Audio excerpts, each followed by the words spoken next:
It's a short little video that I made. I have a DJI Mini 2 drone, and one morning we had some fog, so I decided to take it up and get a little views from up above. This is probably about 400 feet in the air.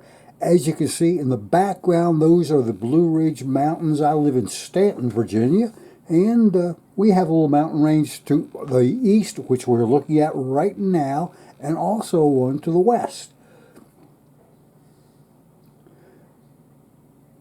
One thing that's kind of hard to do, if you have a lot of fog, you lose sight of your drone, and it's kind of hard to accurately land it or get the orientation. So one thing I do, I really rely on my display of my cell phone on the controller. That helps me get it from one place to another.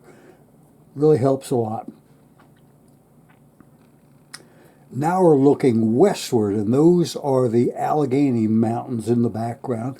Still have a lot of fog. It's just kind of neat. It's early in the morning.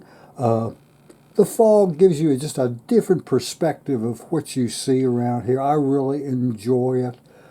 These are a lot of views that I think are really, really neat. I enjoy doing this, and I hope everybody does too. So all you boys and girls, comment. Tell me what you like about some of these things. And if you have any questions, feel free to ask them in the comment section. Thanks.